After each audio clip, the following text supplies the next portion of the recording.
Hello, everyone, and welcome again to another Teacher Joseph podcast.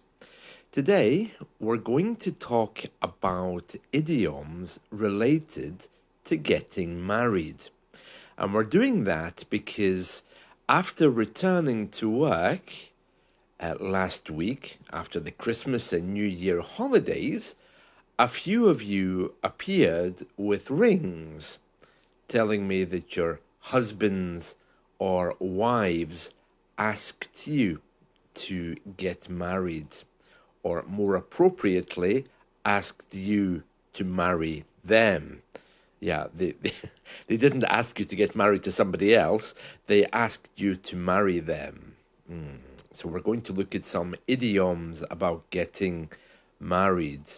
Yeah, I was quite surprised actually. I didn't realize Christmas and New Year was such a romantic time for all of you, but clearly it is, at least for some of you. Anyway, before we do that, some news from the UK headlines. Well, first of all, I see David Soul has passed away. You might remember him. He was an actor from America, although he lived in London for, I think, a huge chunk of his life. And he was in Starsky and Hutch. Starsky and Hutch. That was those two detectives. I think they were actually policemen, and they used to drive a big red car with a yellow stripe on the sides. David Soul was one of the actors, and then there was Paul Michael Glaser, I think, was the other one. Very interesting people. Well, anyway, David Soul has passed away. He was 80.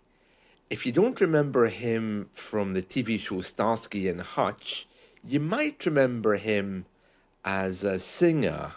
He had a big hit with a song called Silver Lady, which strangely I was singing to myself last week. I don't know why, but it's up there as one of my favorite songs, probably because I can't get it out of my head. Lovely song. Yeah, I like David. So, one of the reasons why I liked him and other TV shows like that is because in the 1970s, the hero figures for children in those days were usually dark haired and they had dark eyes as well. So for me, I was growing up as a little blonde haired boy with blue eyes. So we didn't really have many heroes to look to. And in Western culture, I know it's very different in parts of the world, but we need heroes, people to admire.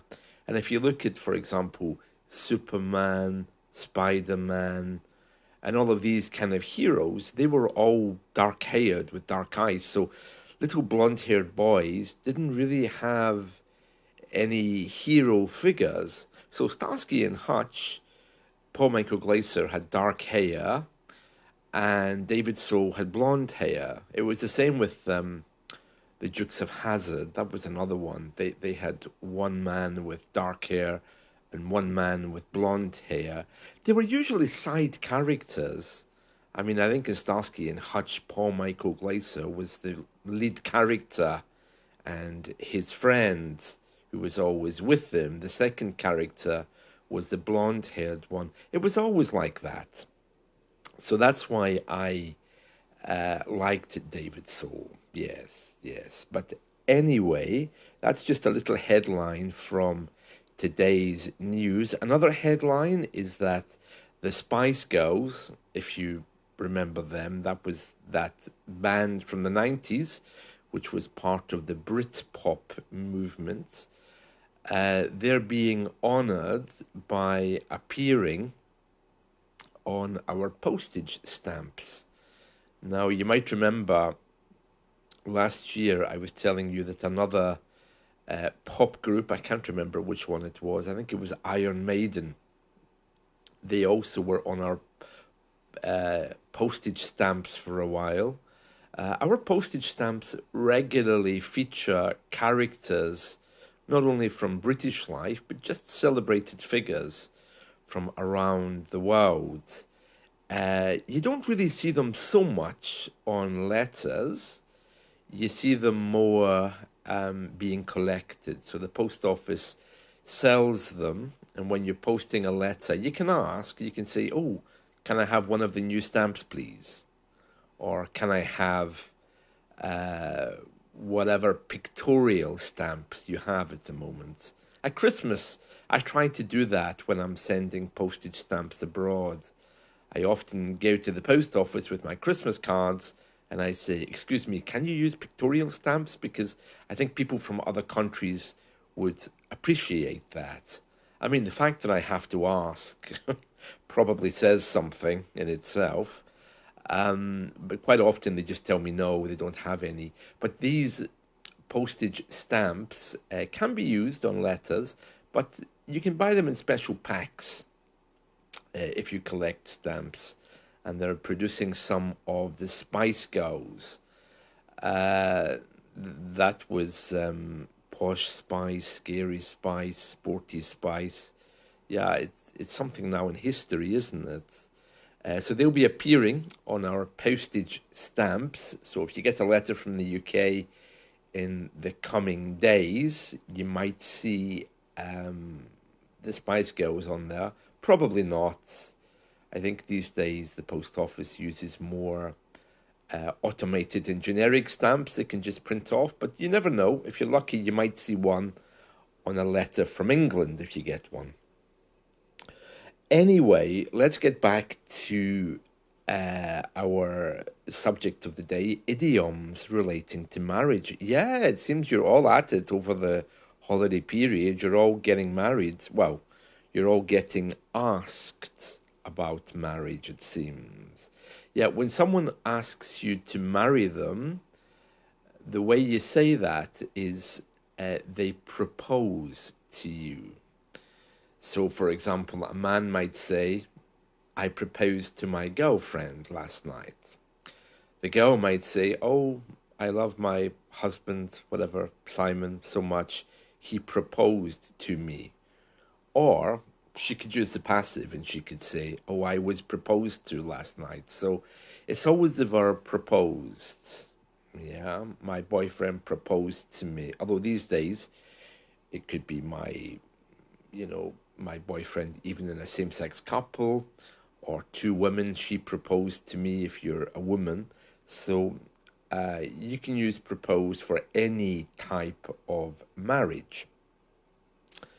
Now, the informal way of saying that you're planning to get married is you're saying, "Oh, my partner and I, we've decided to tie the knots."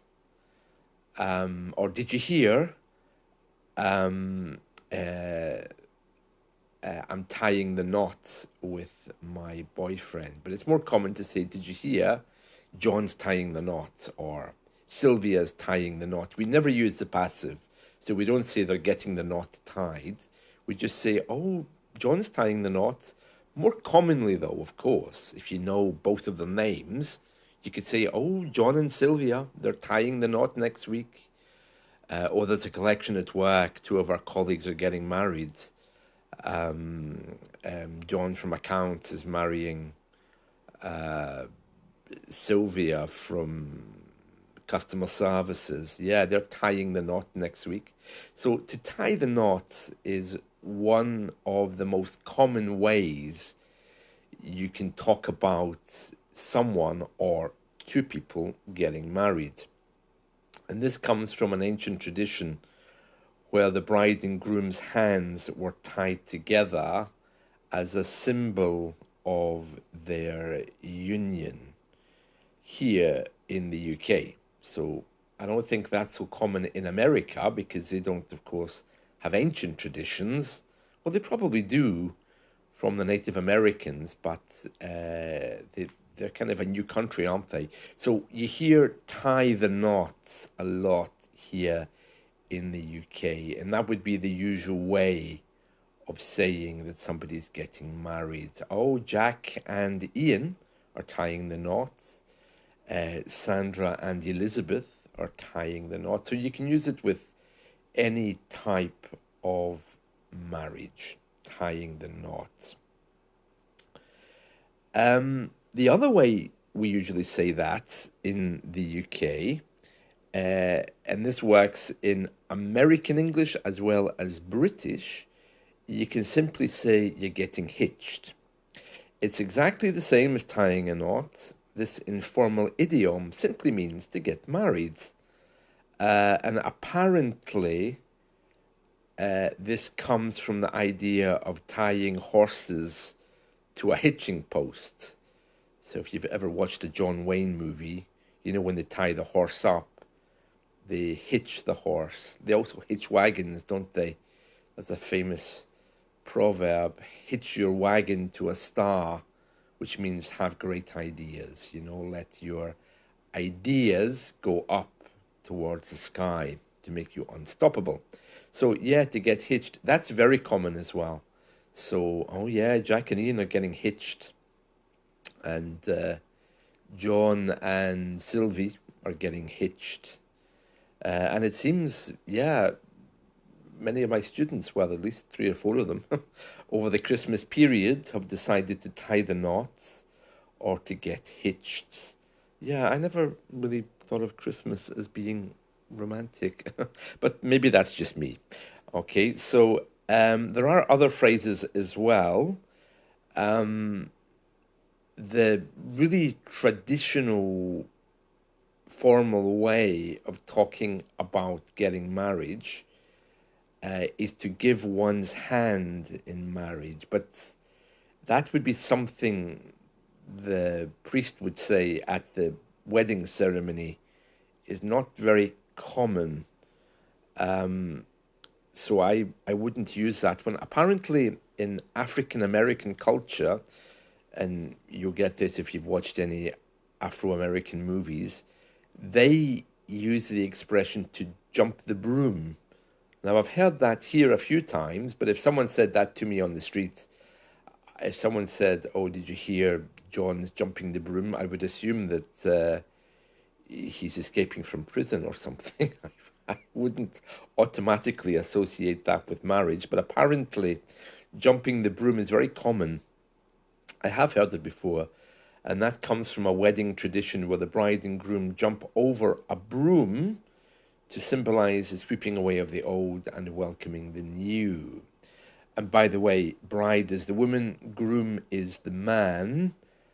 The verb to groom can mean to make something look pretty, like to brush your cat or dog, but it also has negative connotations of grooming, which is when you try to pull someone into doing an act which may be illegal. Okay, so be careful of the verb to groom.